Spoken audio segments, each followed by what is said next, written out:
Kumuha ka ng ka-challenge mo, Luka. Yung abot ng isip mo.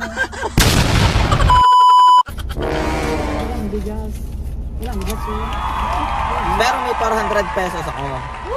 And itong 400 pesos na to, dahil galit ka sa akin, may palaro ako sa'yo. May chance kayong manalo ng tig 400 pesos.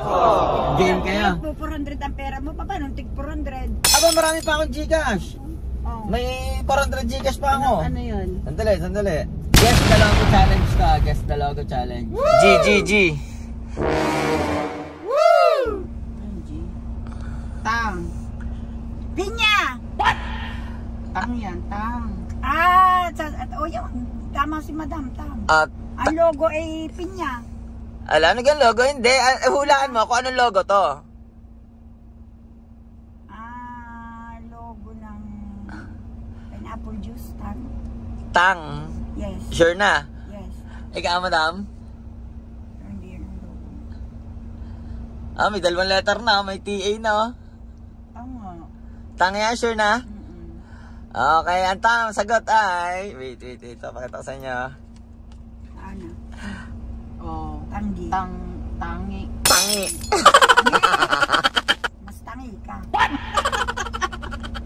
Hindi ka sadya, Madam, yung tangi. Tangi yung pinakalogo yung pinya. Sorry guys, hindi kayo nanalo ng 400. Isa pa. Magaling si Madam. Malakas loob ni Madam, guys. Malakas loob ni Madam. Gusto pa na isa. Wait. Ito naman ay brand ng sapatos. Brand ng sapatos, guys. Brand ng sapatos. Ready na kayo? New Balance. New Balance. Yes. Ikaw, ano sagot mo? New Balance, pareho kayo? Yes. Sure na? Sure. And parang NBA yan eh. NBA. Sure na kayo? For 400 pesos question. So, New Balance. Ilang percent na sure na kayo? 100. 100%.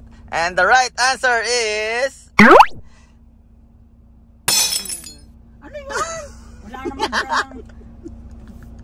Wala namang brand ng sapatos na gayon. Ayaw mo. Wala talagang tatama dyan.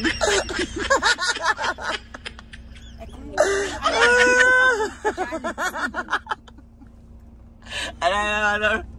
Kumuha ka ng ka-challenge mo, Luka. Yung abot ng isip mo. Grabe. So guys, nagmagandang loob na ako. May 400 na sana sila kasi hindi nila ginaling.